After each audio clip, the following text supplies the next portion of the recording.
સમાજના ટ્રસ્ટીગણ તથા જે વિદ્યાર્થીઓ છે તે લોકો પાસ થયા તે લોકોને ખૂબ જ હાર્દિક અભિનંદન તથા જે સમાજમાં જે આમંત્રિત મહેમાનો પધારેલા તે બધા આવીને જે અહીંયા અમારો પ્રસંગ શોભાવ્યો છે ટ્રસ્ટનો તે બદલ આપનો શુભ શુભ આભાર. અને જે હવે જે આ ટ્રસ્ટના ટ્રસ્ટીઓ તથા કમ્યુનિસ્ટ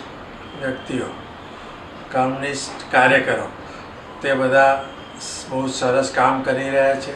તે લોકોના કાર્યથી પ્રેરાઈને મને અંતરથી ઈચ્છા થઈ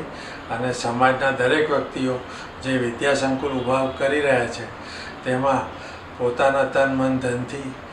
સહકાર આપે અને તે લોકો જે આપણી અપેક્ષા છે વિદ્યાર્થીઓ માટેના ભવિષ્યનું છે તો એ તમે એને બહુ ભાવપૂર્વક સહકાર આપશો તથા સમાજના સર્વે આપણા જે સભ્યો છે તે લોકોને ભગવાનની દયાથી બધું ઘણું સારું છે. તો તે લોકો જે આપણું વિદ્યા સંકુલ છે એનું બજેટ ઘણું મોટું છે તો તે બજેટમાં સમાજના દરેક સભ્યોએ બધાને પહોંચ એવી છે તો પોતપોતાની રીતે અમૂલ્ય ફાળો આપી અને આ કાર્યને ઉજાગર કરે તેવી એમને પ્રાર્થના.